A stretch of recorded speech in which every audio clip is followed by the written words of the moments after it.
Tune into the Donttap Podcast. Donttap Podcast. You do the process, the tape, the study, the narrative, the script. A little bit of a downfall from a champ. When we're looking at value on the lines.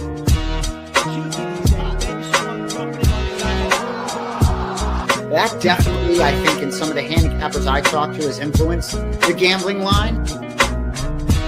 Appreciate that. I'm sorry what I'm going to have to do to you in this little matchup. Thank you. I was going to say, okay, enough niceties. Let's dig in. He can pressure in the first, he can pressure in the second, and pressure in the third.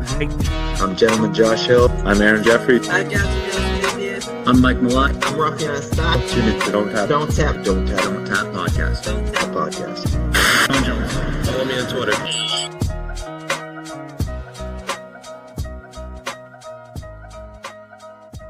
Hey, I'm UFC President Dana White, and you're in the ring with Callum McGregor.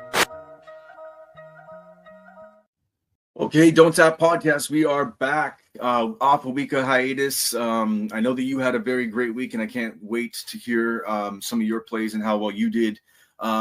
Looking forward to this fight night card coming up. It's a pretty stacked card. It's one of those borderline pay-per-view cards. You add a couple fights to it, and you could potentially do it well, at least initially before all the goddamn fights fell off of this card. The one thing I will tell you guys, although it seems like we're coming in early, a lot of these fights are just melting as we talk about them. Like Barboza's out now, and that was a huge one I was going to touch on with Steve Garcia. So some of these picks may change. I try not to do that. I hate doing that. But if things change throughout the week, we may sort of adjust where at least how heavy we go on certain plays, maybe add some things into the fold as we roll. And God forbid another fight falls off this card. And a lot of these fights were like put together fights after fights fell off in prior cards, which is sort of funny too. Just bad luck. Looking back at the card last week, I think I'll just talk about my most solid spot was Esteban. Him in an over. I hit him by decision, and then also it's just for the breakdown was so easy on it. We were going to see Aguilar come in with some, submissions, and Esteban was just going to sort of run top heavy game, use that wrestling. Now it did get a little bit sketchy in that third round, but Esteban just sort of, he was just using his footwork. He was getting touched up a bit, but biding his time. He knew he had the first two rounds in the bank. I don't like that necessarily, but it seemed like he did pretty solidly. So that one cashed for me too. It was a double hit. All in all, not the greatest run on the week. Didn't really get the hit, I really wanted to hit Hill live. Angie Hill live would have been a great spot. The split decision did cash. That was something that I had put in I was actually on the Donttap Podcast last week. We lost Slick. So Philadelphia won. Although he's not a Philly fan, he lives in Philly, and we lost him for a couple of days. When he came back, people were confused on the Donttap Podcast because Slick did not look the same. The beard looked different a little bit anyway. That was about it. But, all in all, I came in with some solid spots for the team. We cashed a couple spots, and how about you, though? Best card this year for me, but there was a lot of whispers behind the scenes of, Super Bowl week celebration was going down in the city. There was a lot of questions if Bill was going to be ready for the Saturday card, fresh off the 2 days binge drinking, cleared out the body Saturday morning, got locked in and ready to go. Had a great weekend. Had the straight play of Gabriel Bonfim to win, fight to start round two. I believe last time Chaos Williams was inside the octagon, we were talking about it on the podcast about how, man, this might be the last time we bet on Chaos Williams with him being a real estate agent. It seems like the real estate agent in MMA is like the first sign of this is the beginning of the end. And the other Bob, and that's why we needed to do the podcast last week, so you could have talked me off of Chaos Williams and reminded me of the pact we made the last time we talked about Chaos Williams. Thank you, Billy Briz.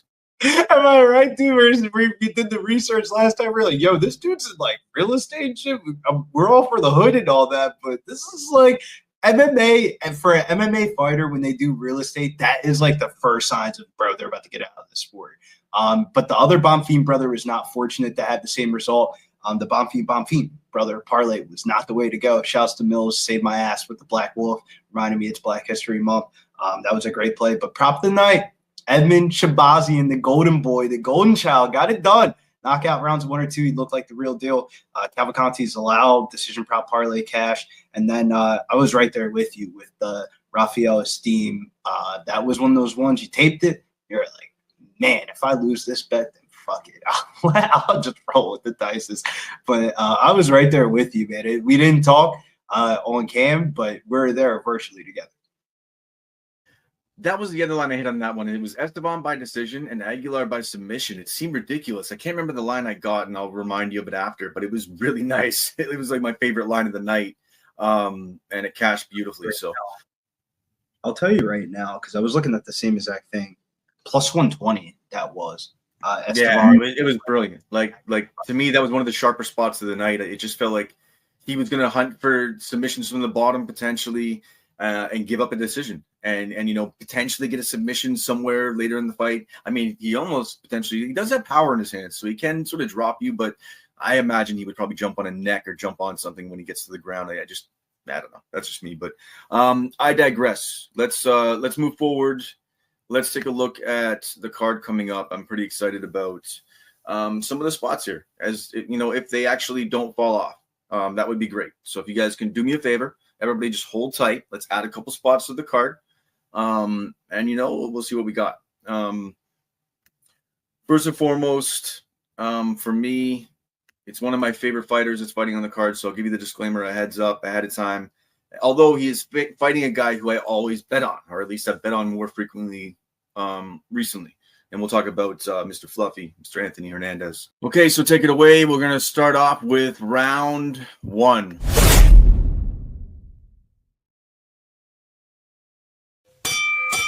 Yeah, round 1 here for the early tap edition here is going to be a prop of the night here. The exact odds aren't out for it yet, but some way, somehow, we definitely have money on this one this weekend.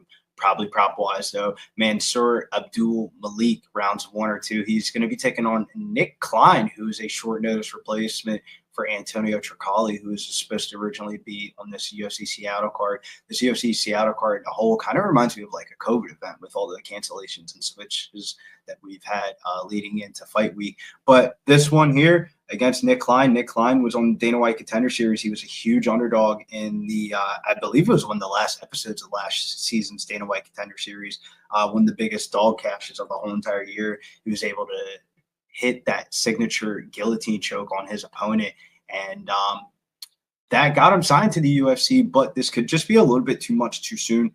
Mansour Abdul Malik has been a fighter I've been pretty high on for a while now. He just looks like one of those new era MMA guys. What I mean by saying that is he's very big, he's very athletic, he's very strong. The striking looks just as good as his grappling. Granted, we have half the time he's just ground and pounding out these opponents. And this matchup specifically, he's just going to be too big, too fast, too strong, and the range is really going to come into play here. The reason why we bring up the grappling, though, is because Nick Klein's going to try to pursue takedowns. I don't think he's going to be successful with the takedowns, and he's going to get pieced up on the feet. 80-inch reach here for Mansour Abdul Malik. I think that's going to go a long way. He's going to be like, once people see this line at weigh-ins, I think Mansour Abdul Malik probably closes at like -1,000. Yeah, I mean, on Dana White Contender Series, Wes Schultz took Malik down twice, but I mean, it wasn't even, it was like barely those takedowns that even count. Like, did you count them? I don't know if they count as a takedown, because the control time was like a minute. So he virtually had nothing there in that one. And then, so if we're not going to really get there, and I mean, that's only one example of it, but I that's sort of how I see it. I don't see too much control time being accrued on the other end. I think that obviously there's going to be a little bit more success, coming in on the other side with Klein. But if we're looking at the power, I just think that's going to be the difference. I think that he has the volume as well too. He throws volume, he has power. So if it does go a little bit later, I mean, we could look at it. What happens in that third round after a lot of power's been thrown out there? Will he gas out? Can it happen? I mean, cool. I'll get on my live line and get ready to see what's there for Klein. If it's there as a sub, if we see a crazy situation happen, but I don't see that happening, man. I look at this one and I think that Malik may even be, a parlay piece in the situation. And I've been looking at a couple of these earlier fights. We may put together a prelim parlay because I'm looking real early as a parlay piece. On this card. So I like Malik. I didn't dig into it too hard, but I know this is a grappler that's going to be desperate for takedowns at points, and you have a volume power striker. And for me, I'll take the volume power striker in this situation. Yeah, and the promotion seems to be really high on Mansour Abdul Malik. Prior towards his Dana White Contender Series fight, they got him the fuck up out of MMA Masters and put him at Shroom Couture with Eric Nixick and stuff like that. He was Sean Strickland's training partner, not the last camp, but the camp before that. So he's been getting good rounds and stuff like that. When those cases where his sparring rounds are probably a little bit harder than his actual fights. In the regional scene, I do remember him getting clipped in one of those LFA fights. He was able to recover pretty easily, fight right through it. The Wes Schultz fight, that was the first time that we were ever to see somebody show a little bit of resistance, show if he has the gas tank or not, and you got him out of there maybe with like 2 or 3 seconds left in the second round. So I think the gas tank's just fine. That'll be your spot, and I will bring my first spot to the table, and I'm going to attack my favorite fighter. I'm going to attack because as I broke it down, it just became more and more obvious how this fight is probably going to play out. It's similar to how I sort of attacked, and obviously they're lower level, but how I sort of attacked Esteban and Aguilar. We're looking at sort of a sub or potential backpack situation that I don't really see coming from Allen. And I'll get into the sort of the breakdown on this. But if you look at the stats on these guys, it's a virtual stalemate. On the feet, they're similar in style. They're not so sharp on the feet, but they do have some pressure, and they do have some sneaky technique that's developed over the years. Both guys are sort of relying on this being on the ground or getting this to the ground at some point, right? The only problem is Allen, the wrestling isn't the same. He looks for sneaky jiu-jitsu takedowns as well, too. So he'll fall off the takedown and try to take you out and grab the leg and whatever else. Although the takedowns are getting better for him as well, too. But if you look at it, the last time Allen faced a really, ridiculous, relentless wrestler was 4 or 5 fights ago. He fought Jacob Malkoun. He hasn't fought anybody else like that since then. And Malkoun he ended up losing that fight. And I didn't get a chance to watch this one back, and I regret it. And I'm going to watch it back now this week. But looking at all the stats on it, it confused me because Allen landed 45 to 33, right, in strikes. But then Malkoun had how many takedowns was it? It was, where are we here? 7 takedowns and 7 minutes of control time. So 7 takedowns, 7 minutes of control time, and the significant strikes weren't that much of a differential. So I have to watch back to see if there was moments. There was no knockdowns.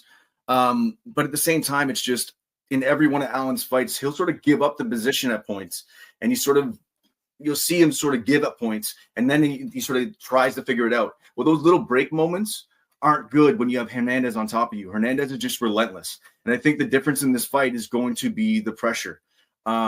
It's just too much. All these guys, a lot of what they have is a stalemate up until you get to that pressure. That there's not too many people that can run a game plan of relentless wrestling without worrying about their gas tank, like Fluffy Hernandez can. And I'm not worried about the submission side of things. I don't see Allen really getting to the back.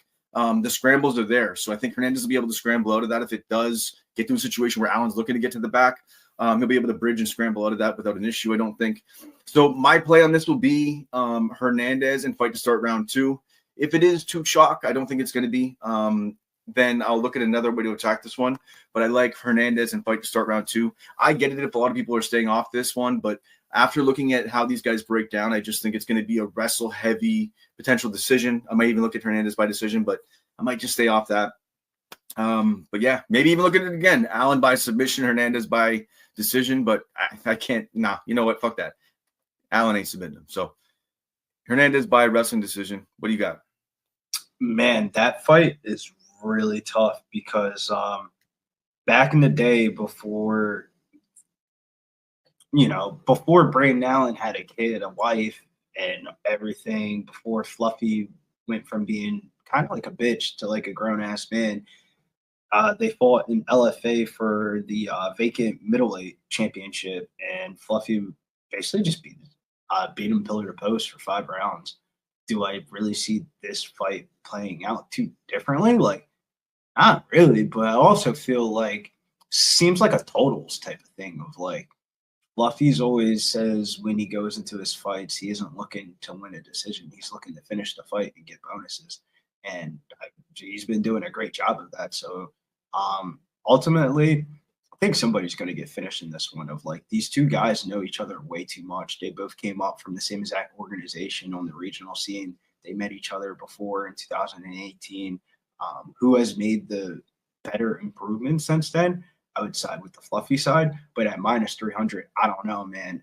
Minus 300 is like a foregone conclusion of like, I might fuck with some other minus 300s before I bet into a rematch where I don't know. I would line this fight like maybe minus 200 or something like that. But then when you run the tape, it's like, how do you make the case for Brandon Allen? I don't know. But I like the under. Yeah, no, I get it. I understand. The line is a little bit wide, but I mean, the justification for the line is 6.64 takedowns a fight. Crazy. That's just going to be the difference in this one, I think. So for me, I'm on the line. It could be because I'm a fan, but at the same time, when you see ridiculously wrestle heavy guys that just have a gas tank, going up against a guy who's going to rely on jiu-jitsu, I'm taking it all day long. Play your jiu-jitsu. Play jiu-jitsu all day long. Lay on your back. Try to go for that back. I love it. We'll get that decision. Call it a day. He has a slight differential in the actually Fluffy's got him a little bit by the volume as well too on the feet. So I don't know. I'll take Hernandez and we will run into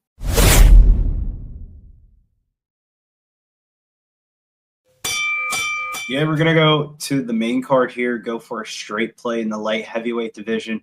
And my straight play this week is going to be Ibo Aslan, currently at minus 150. I think that line's valid up until minus 200. He's going to be taking on the Hulk man himself, one of the characters of the weigh-ins historically, either dressing up in all green like the Hulk or getting in fights with people. Ian Kudialaba here. I really like the spot for the Turkish prospect here. I tried to fade Ian Kudialaba in his last fight. Against Ivan Erslan, the debutant there, but he was just a little bit too inexperienced there, and just wasn't the right goods for the type of opponent that you kind of want to have to fade against Ian Kudialaba. And nothing against Ian Kudialaba, definitely one of the more entertaining characters in the promotion. But overall, though, I'm not really too high on his game. A lot of his stuff is front loaded. His durability is not that good. His wrestling's half decent. His striking defense isn't that good. Ibo Aslan looks like he's on the way up. Granted, the dude that he fought last time was Rafael Secrera. Nobody really knew who the fuck he was besides being John Almeida's training partner, I believe it was. And that line was basically like a pick'em. But in hindsight, that looked like probably like one of the best bets of the year of the way that he flatlined him. Maybe I'm catching the fall on knife here, but dude, Ibo Aslan's, he's just been looking better and better fight by fight. Knockdowns in both of his first two fights in the UFC. So the hands are there, the grappling's there. And I think he gets his hand raised against Ian Kudialaba pretty decisively. Yeah, this should be an Aslan spot. And you know, so we'll start with that. I'll preface it with this. But for me, let me tell you about my relationship with Ian Kudialaba. Because I realized looking down here right now, as you're talking to me, there's a reason why I just stayed away from this fight and why when I see his name, I tremble and why I'm not touching this fight anymore. So let's start. It started with me and him when he fought Kennedy and Nzechukwu. Kennedy, I was on the Kennedy side of that. Boom, big win. Then I fade him and I go with Tanner Boser. And he comes in with the win. Then I come in with Linz, and I'm always against him, right? So I'm coming in with Linz, and Linz wins. Beautiful, love it. So I'm going back and forth, and I'm like, okay, up and down. And then against Erslan, no disrespectful. I faded him. I was on that side with you as well too. So it's gone up and down, and I just don't fucking know where to go with it. So I'm just gonna stay away from this one. This is like a bipolar ex-girlfriend. I'm gonna stay away from this fight. But that's for me. And if you see an edge in this one, Aslan, I just didn't look into him enough. Obviously, I've watched him in the past a little bit, but I haven't taped this to really see where he's going to give me confidence that he's going to be able to work through the power of Kudialaba and get through that storm in the beginning that he brings before the cardio dump. And I just don't want to be any part of that fucking weird chemistry set that we play with that match. So I'll leave that weird diatribe there for you. But I get you trying to attack the angle on it, because I've attacked it many other times. Yeah, I mean, just another day in the life of Ian Kudialaba, right? So I'm going to dig into a spot that everybody's looking down the card and they're like, okay, this line's a little bit too wide and this line's a little bit of this and this line's a pick 'em. I'm staying away from this line. I don't want to touch this one. Where's there an edge? I don't see it. Well, I've been a big fan of Melky and I've backed Melky many times, but I'm not going to back Melky in this fight. I'm going to actually back Andre Fili at -120 right now to pick him in this fight. So if we look at it, it's just Costa really doesn't put it together. And I think a lot of the time when you have Costa bettors, you look at the flashiness of him and you have this vividness of him doing something, crazy and fun. But there's also vividness of him laying on his back. There's also vividness of him having blood up on his head. And there's just times where he looks like once he's out of the fight, if someone can get him out of his game and get him off of his mental track, it's done. He just sort of packs up and calls it a day. And we've seen it. So I've been on the Melky side. I've been pissed off many times. And then I've also with Fili, I've been touchy-feely. I've been like, straight up, I've been like, I don't know. Should I jump in on the Fili train? Should I jump out? Should I jump in on the Fili train? And you know what? Fuck it. The guy's a good fighter. And with the right matchup, I just think it makes sense. So you're going to have Melky come in with a poor takedown defense. And you're going to have him come in with a striking style that opens the door for a boxer. And then also a guy who's going to wrestle. And I'm not saying that necessarily Fili's this boxer type, but he uses his hands predominantly. So he times some kicks and lands some strikes with a little bit much better volume. I'm just interested to see where this goes. And I think that the difference in this striking battle, although Melky might have a little bit of advantage in landing some cleaner shots, I think that Fili can mix up the wrestling enough. And although we've been waiting for Fili to mix up the wrestling, in his last fight, motherfucker landed 2 takedowns in his last fight, and I was pretty happy with that.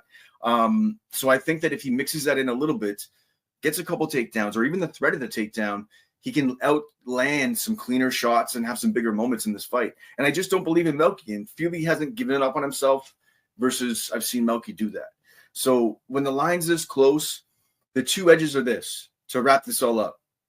Melky's takedown defense is piss poor and shit. He gives up takedowns like it's bad, man. My daughter has better takedown defense. And I know it's 58% right now at what he has, but when you watch how he gives up takedowns, he just gives up, man. Like the entries are not even that great sometimes. And then the next thing is the level check. This is a huge level check. This is like a huge strength of competition. Andre Fili's been around the block and back again. Alpha male, obviously, I mean, camps always have a couple fighters on each card together so they can train together and whatever else. But I mean, we got Hernandez, we got Fili. Hernandez, what is he? A motherfucking wrestler. What does he have down the street from Alpha Male? His gym in his garage where they all go to grapple and wrestle. And they literally have mattresses on the wall. And these guys train nonstop cage wall grappling. It's for me, I'm just I'm in Alpha Male this week. I think Andre Fili -120, I'll take it. I hope that money comes the other way. It might not. I don't know how people are going to look at this one. It might just sort of stick, but just give me the money line. I don't need to do anything else with this. Money line, call it a day. Yeah, I don't blame you. This fight reminds me a lot of Pechersky versus Rodolfo Vieira last week. Don't get me started on that one. Kind of like with Mel Costa is we kind of seen it of like he's going to shoot for a fucking shitload of takedowns within the first 7 minutes of the fight.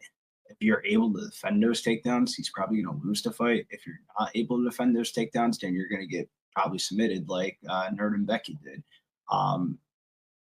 This one is weird for me because you talked about the Mel Costa's take. I don't think Fili's going to be shooting takedowns. I think it's going to be the other way around. If like Mel Costa's going to be shooting shitty ass takedowns, Fili's probably going to defend them enough, and Fili probably strikes him enough up at distance and probably wins the 29-28 decision is kind of how I see this one playing out. I just don't know. I think the line's correct of like I would probably line Fili as like a -140, -150 favorite. It's just, do I really want to bet it? I don't know. I gotta feel out for this one, see where Fili's at. You know, with Fili, he's like a lead singer in like a fucking rock band and shit like that. Like, he's not only living the dream, he's living the life day in and day out. So let's see where his fucking headspace is at on media day. But I think that's the right side here is Fili.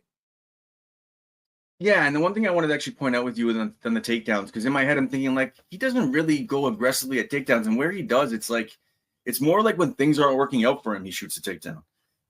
So he goes into his jiu-jitsu, and they're shitty ass takedowns for the most part. Although he has landed, I mean, in his last fight, he landed 2 on Nurdenbecky, and got taken down 4 times. Against Steve Garcia, he takes him down 2 times, but we know why he's taking down Steve Garcia. You know, like Costa actually has solid stand-up. That's sort of his game first. The jiu-jitsu there, because I mean, everybody in Brazil is a jiu-jitsu player, but his stand-up is really where he's known for, right? It's just as he's coming to the UFC, he's sort of had to go to this takedown defense, or not takedown defense, sorry, this takedown game. Against Lingo was the same thing. Lingo pressed him, and he sort of had to go to these takedowns. So I just see with this fight, you know, if Fili can run the right game plan, stick to his boxing, run behind that jab, hit a couple takedowns, and or even just a threat of the takedown. Yeah, Costa can be a threat with his submissions, man, but I just don't see it. I just don't see it. I know that obviously, you know, coming off of his last win, it's sort of ridiculous to say that, but I don't know. In this matchup, I think Fili gets the edge in this one, but it's so close as far as the line. I'm not going to pick up my ball and run home or whine about it if somebody comes on the other side of it, because I get it. It's going to be a close fight, and I'm digging into some close ass shit. So it is what it is. Yeah, let's get into this round 3.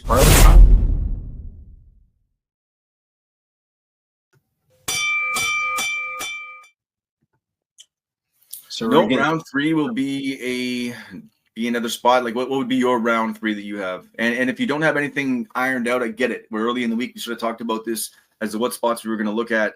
I can tell you quickly, I was actually starting to build a parlay, and that's how I got to my 3rd spot. And I was looking at an edge on a spot, and I was like, oh shit, I'm gonna hit this spot with a couple different lines. Anyways, I think round 3 should just be the Donttap Podcast parlay, because because that's the next segment. I have a whole setup for that already. So this will be the 3rd spot.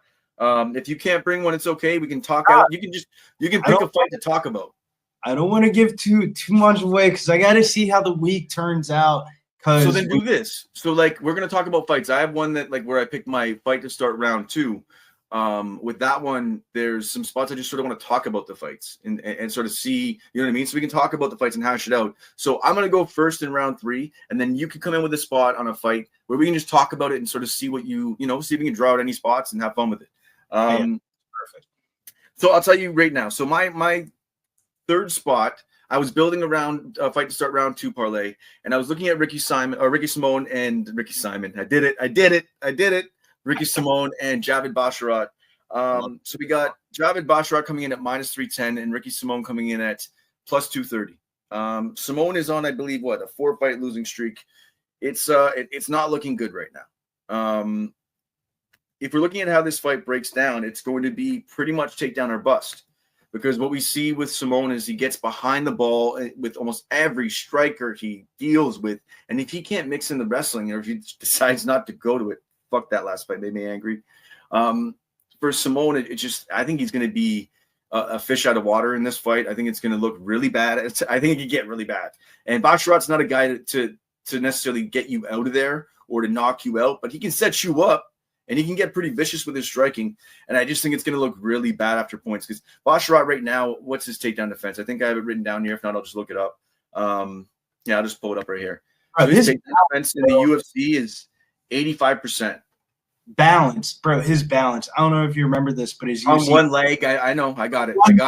Literally fucking jumping around and defending a takedown. His takedown defense looks very nice. Ian Zahab.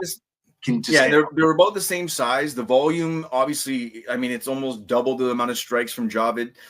Ricky Simon striking he sort of pushes in with, like he'll come. He almost looks like, I don't want to say it, but WMMA striking where you're rushing forward with multiple strikes.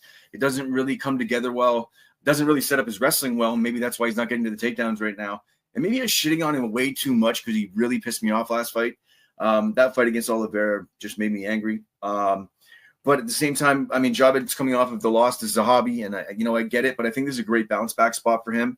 I was looking at the fight to start round 2 because I think this does go over, but I might even look at Basharat round 3 decision.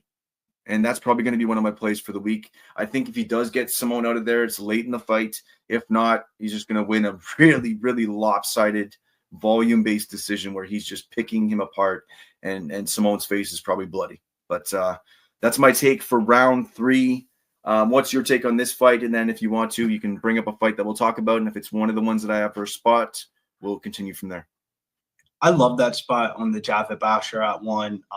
When I was kind of doing some stuff right before we recorded, I was coming back to the house and I was kind of just thinking about process and stuff like that. And man, Javid Basharat, it's funny that you said round 3 or by decision, because when the prop comes out for Basharat to win in round 2 to start, I'm definitely going to be taking a look at that one. Hopefully it's at the right number. Nothing against Ricky Simon. I think he's a really good fighter. It's just some of the bantamweight division has aged out a little bit, where like everyone's a little bit more skilled, more all around. And Ricky Simon just never developed the striking part of his game. And now we're starting to see that come into play in the later portions of his, I guess, UFC tenure. Because if he loses this one, I don't know what do you do after that. Would you start giving debutantes? But the fight that is probably my main event. Like, this is the fight that I'm looking forward to the most. The fight that actually got me signed to Pub Sports Radio originally from the Dana White Contender Series was Melsik Baghdasaryan when he was on the Dana White Contender Series. He's going to be taking on Fighting Nerds prospect here, Gene Silva.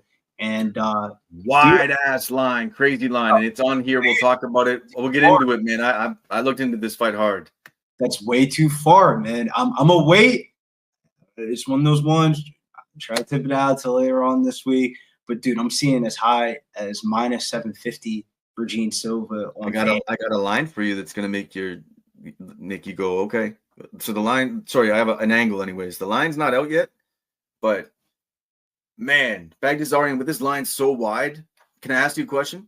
Has Baghdasaryan ever been knocked down in the UFC? No.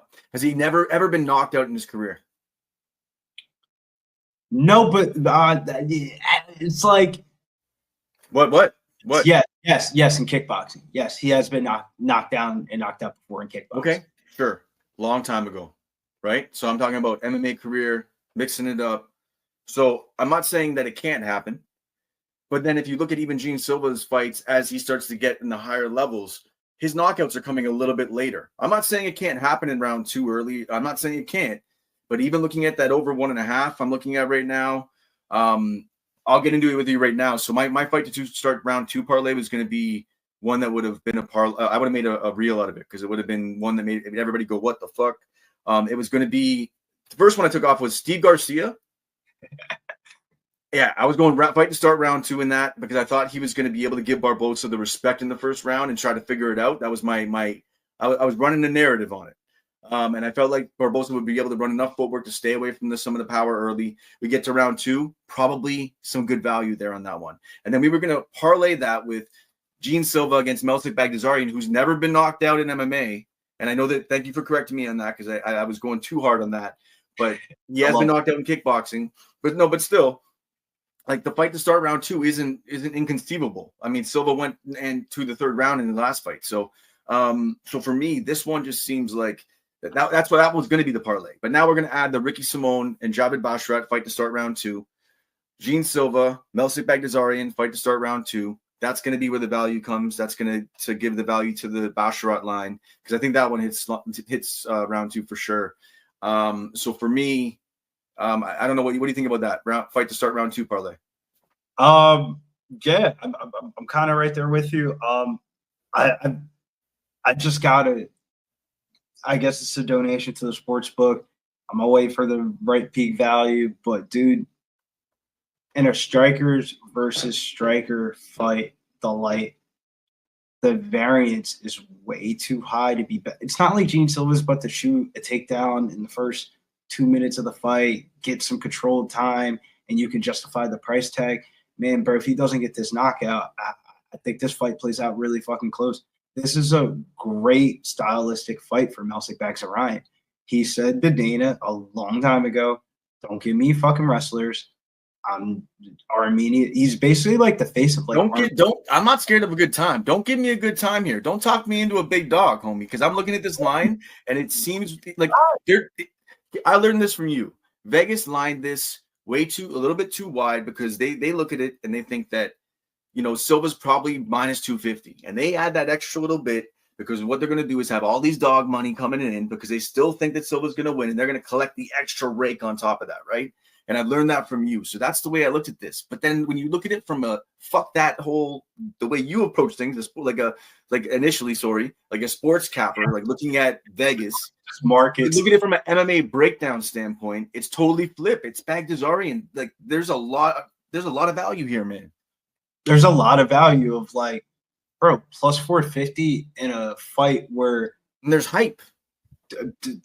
Dude, I just don't think people even know who Melsik Baghdasaryan is. Like, they probably know his uncle, Jean-Claude Van Damme, who's like some like famous fucking actor. We saw what Dana loves him. Some of the Cali boys, the Ronda Rousey crew. That's where Melsik's originally from. Head movement. That's the same exact coach. So it's actually pretty funny how the full circles turn around. But, dude, this is a great stylistic matchup for him. It's up to Melsik if he wants to answer the bell. This is kind of like the pinnacle of his career here. Of like, they gave you the right amount of fights. You slipped up on a banana peel for the fight in Australia after you fought in MSG in a very winnable fight. The promotions put you in every possible situation to promote yourself. And now this is the fight that I think whoever wins this fight is due for a very, very big fight and a big year ahead of him. And the consensus is everyone's going to say Gene Silva. But, dude, there's a version of this fight where it plays out way closer than the intended line, and Melsik pulls out a 29-28 split decision or unanimous decision. Yeah, I like looking at it. I'm thinking live is probably how I'm going to attack this. I'm looking at like Angela Hill. I didn't get my line because she came out hot and heavy in that first round, and it almost went reverse, and you almost could have went on the other side of that going live. Bogdan Grad, I hit it, and that was a nice one as well too. So I've been hitting a lot more live that way. But this one, I may miss the line, but I'm almost going to risk it. I'm not going to hit it pre. I think I might hit this live. I mean, who knows? It's early. Maybe I switch my thoughts. But live, I think I still might be able to find the value because you can start. I've been watching MMA for so goddamn long, and I know there's heads out there, and you guys are like, "What do you mean?" I've been watching MMA for like 20 years. I've been in this shit thick, I look at this stuff, and it's like, for me with this fight, I just see what you're seeing. There's just the line is ridiculously wide. There's an edge here, and I could see Gene Silva just losing in the numbers. Melsik starting to pull away and land on him. The jab's just popping. Silva's power starting to dwindle, although it does go late. It does carry late, but it's just not as – Melsik's not as scared of it, and he's not respecting him as much. I mean, man, you're going to feel pretty good if you're on a giant plus money ticket. So, like I said, long diatribe, but I'll get back into the live idea. And if I miss a line and I don't find a line on it because, Silva doesn't give me anything or whatever, like even if I get him at even money, but I see Melsik getting the edge, I'll take it. I don't give a fuck. If I lose all that value, I'll still take it because I see what you're saying. But I can talk in circles on that one because the fight gets me excited. Well, I did that with the Cannonier RoboCop of like sometimes you, as a sports bettor, when you're going to that, you rather have the information than the CLV. CLV doesn't mean shit. Sometimes you can get a worse line, but dude, it's a lot worth it if you're getting a lot more information. And MMA is the one sport. I always say this: MMA is the one sport. We know just the same exact amount of information as the sports books of like, it's not like these people are like on social media day in, day out, like basketball players, they have media, like set media days and stuff like that. Like, dude, if we only see a fighter fight maybe 2 or 3 times a year.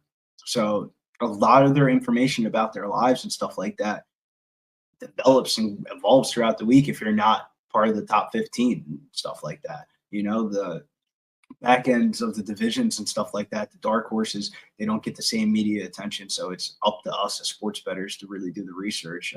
Kind of gives us a little bit of an edge. Yeah, I think honestly, man, we've at least talked it to a point where people got to look and try to at least see value in this. And another way you could maybe attack this is the over. There's another way because it's sort of how I'm probably going to attack it. That's my main thing. I have that exclamation mark next to it.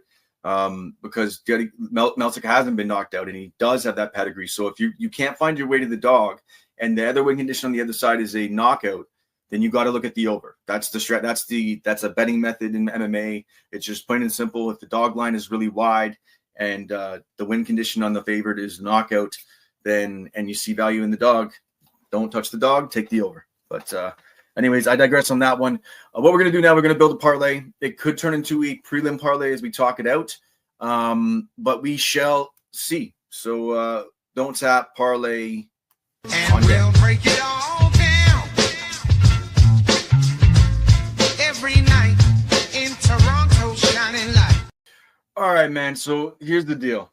I kept looking at that Modestas Bukakis fight early first fight of the night on the prelims. And I wanted to find a way to it. I might still even, maybe even look at a decision on it. I don't even know yet. I haven't really dug into exactly how I want to figure out my way to that fight. Line's a little wide, but I just think this is a cash. I think this is a hit out of the gate. The reason why I'm attacking it, I don't like to attack necessarily this level of fighters first fight of the night because, they could kill the parlay right away. But I just think that we get one out of the way right away in this fight. I have no Rafael. I just have nothing for him in this fight. I don't think that it's likely going to stay on the feet for the most part. You're going to see Bukowskis just likely piece him up. And it's bad. I look, I know it's against your boy Aslan in his last fight, but when you look at his stat total, and I know it's just because he got dummied and rushed and destroyed, but 32 absorbed strikes in his first fight in the UFC. He landed 1. It's just, I know that's one moment, and you don't want to judge somebody on a moment, and it can be risky, and it's Modest. You can talk me off the spot, but I think it's more because I just see an edge here. I think that he's going to be able to keep it on the feet. Maybe he wins a decision or, a late finish, but I'll take Modestas unless you can talk me off it and we look at another spot. I mean, we're just the metrics and the physics. Yeah, I'll give you that, but it's not betting minus 300 on Modestas Bukowskis ever. And that's the only reason why I'll let you talk me off it if we find better value elsewhere. Because I'm really looking at just does he win or not. But if we find better value elsewhere, I'll take it. There's just so many times that I can remember either in the UFC where he was a favorite and he lost, or when he got cut from the UFC the first time and he was fighting in Cage Warriors, probably like one of the 3 regional scene promotions I really do bet on a lot and watch a lot of their fights. Dude, I remember betting on Modestas Bukowskis against like a 40-year-old fucking jobber guy, and he was like going like life or death with the guy to like a fucking decision. Granted, he looked like he leveled up in his last fight, being at the Tom Aspinall camp with him and Mick Parkin and stuff like that. That's the camp switch that he went to, and it looked like it helped out his wrestling. He was able to get an arm triangle on Marcin Prachnio in the 3rd round.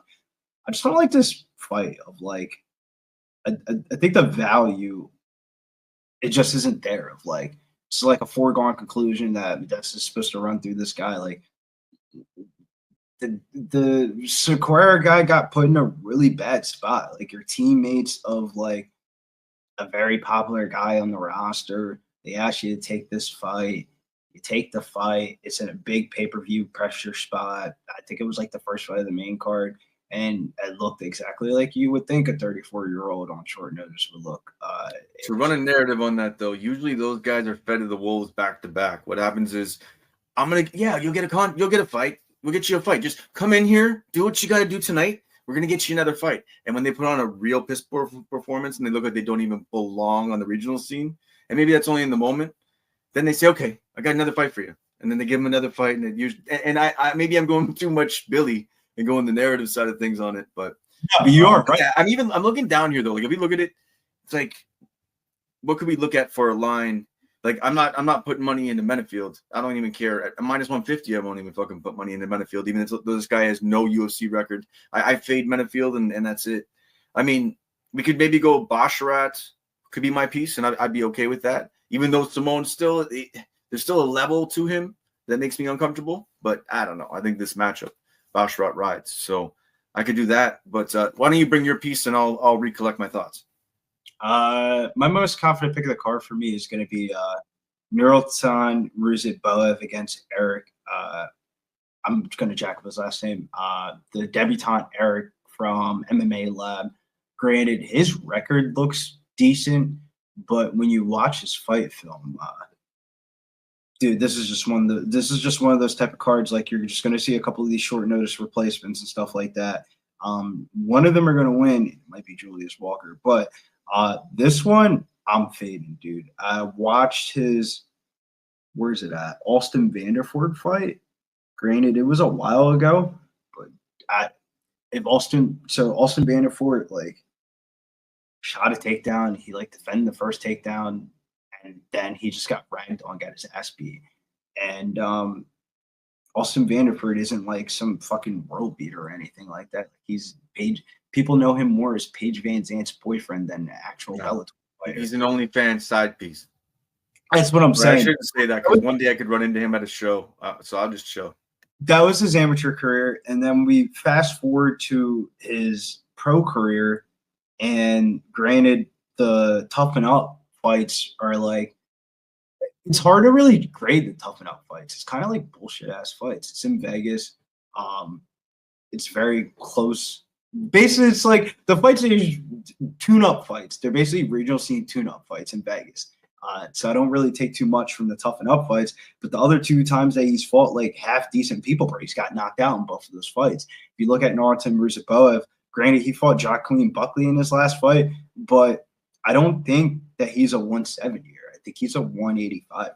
Like, he has the speed of a 170 guy, or it looks really good at 185, but he's at 170. Some of that stuff doesn't translate over as much, and I don't know how the fuck he's making 170. Like, he would have to. He's like 6'6", fucking gigantic, dude. I don't know how the fuck he was making 170. I think 180 is the right weight class for him. He's going to be way too fast for this guy. And I think this is one of those fights that's probably not going to last for longer than 2 minutes. Nurmagomedov Ruziboev is going to run through this guy. They gave him an opponent switch for a reason.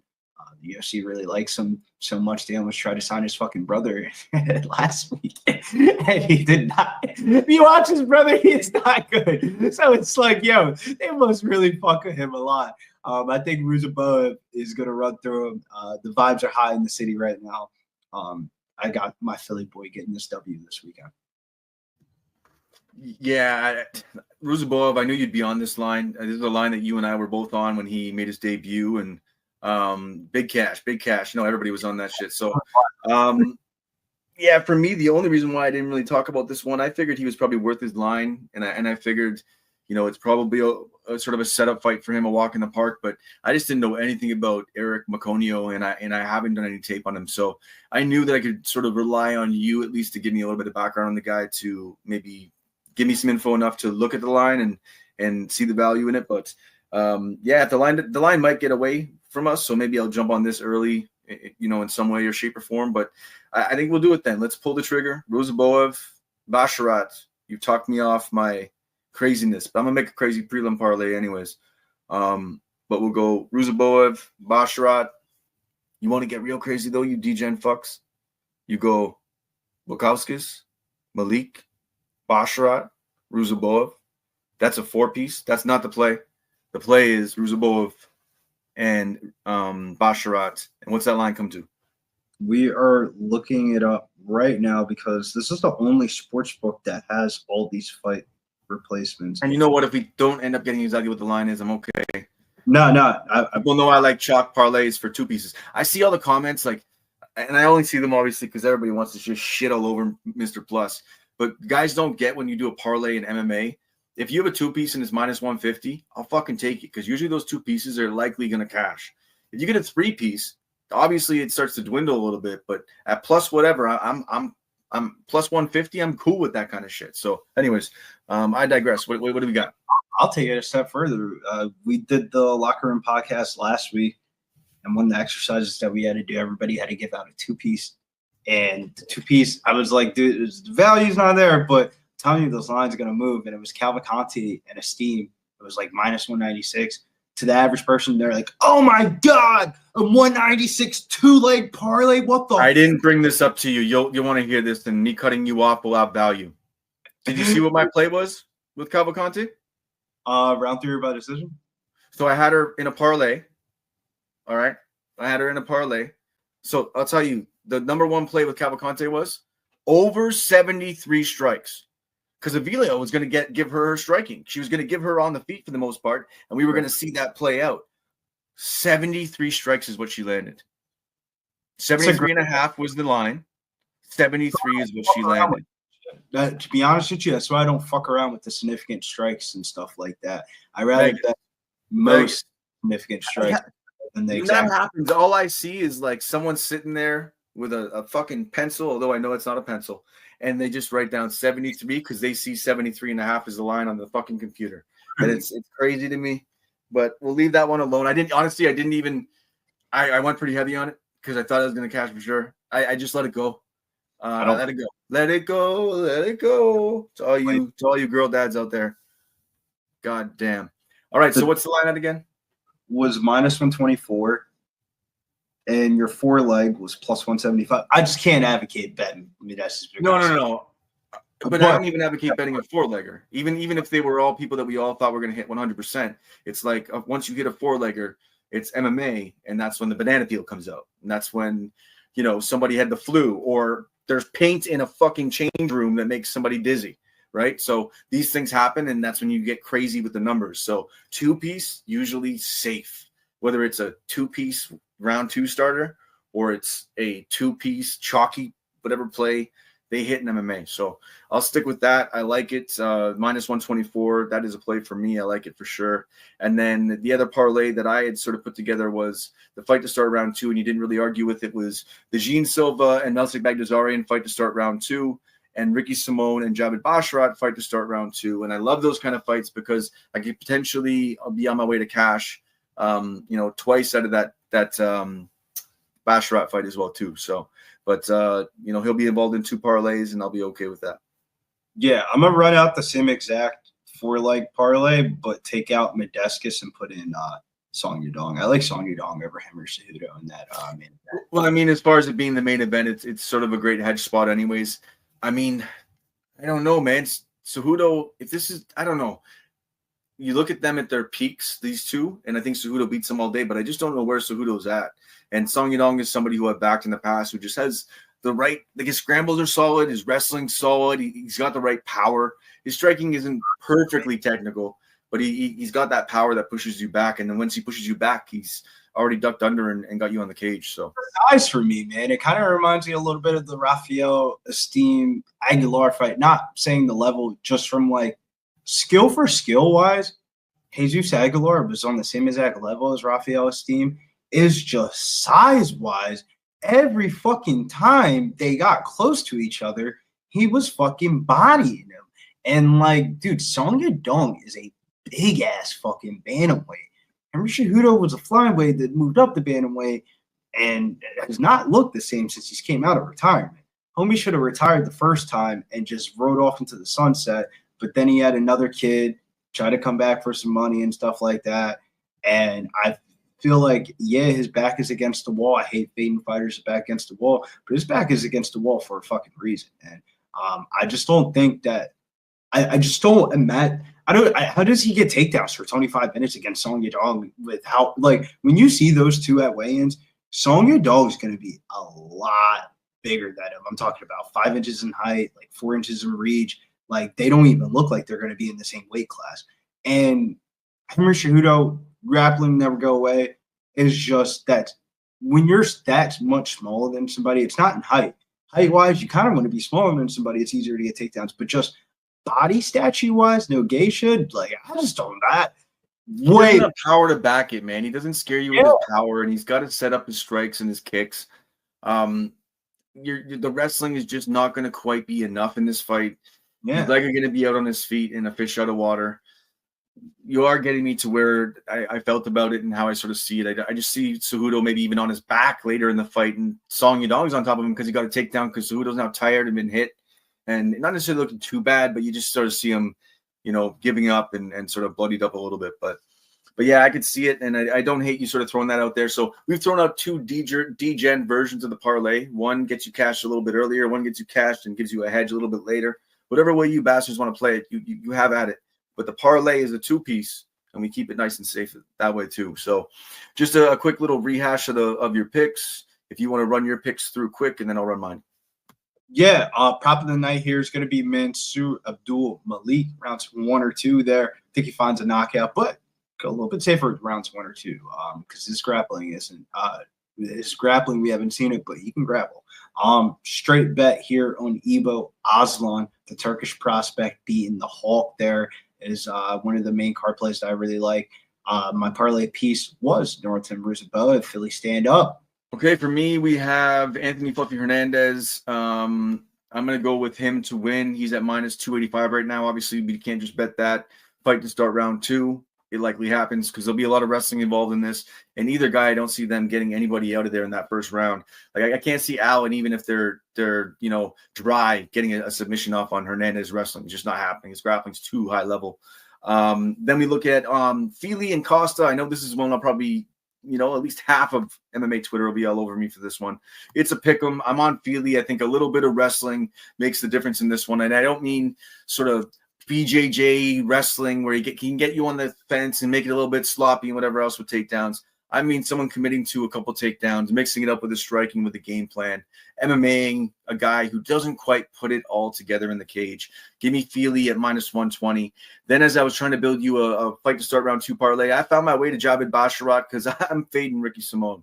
Basharat minus 310, but I'm going to take Basharat third round or decision, and I may actually try to find another way to touch this, but I am staying away from those striking props because to lose at 73 strikes to 73.5 was the line. Just absolutely kills me.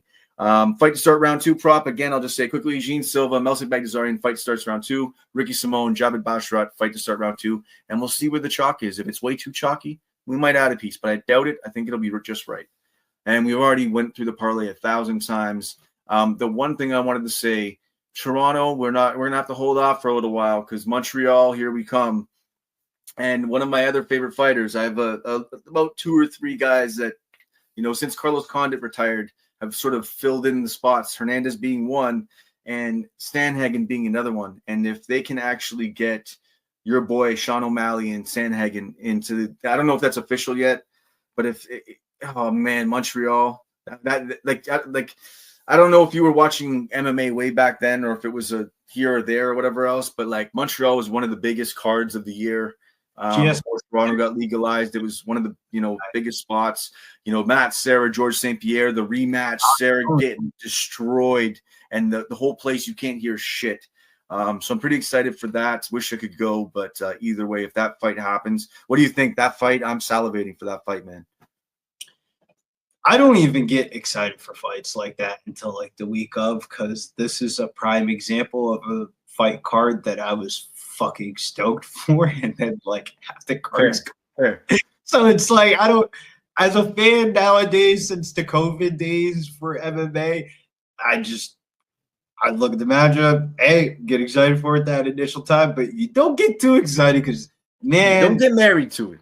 Yeah, because I remember I got married to the Conor McGregor Chandler fight last year, and that had no shot of ever happening. So I don't get married to fights anymore. We don't really talk about that guy anymore. My cousin Connor, we don't talk about him anymore. He's just I don't even know what he's fighting Stevens, and then who else was he? I saw something today. He has another potential lineup for a fight. So yeah, he'll just keep talking about having a fight, and that's what makes him relevant. So he can do his cocaine and drink his alcohol aboard his yacht. But for Billy Briz of Pub Sports Radio, I am Callum McGregor. Tune into the Donttap Podcast. We out. Tune into the Donttap Podcast. Donttap Podcast. You do the process, the tape, the study, the narrative, the script. And a little bit of a downfall from a champ. When we're looking at value on the lines,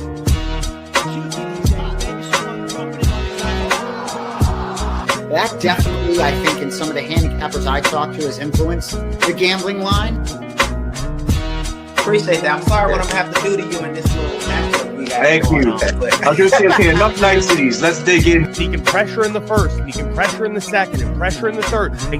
I'm Gentleman Josh Hill. I'm Aaron Jeffrey. I got you. I'm Mike Malott. I'm Ruffian Style. Tune into Donttap Donttap Podcast. Donttap Podcast. Follow me on Twitter.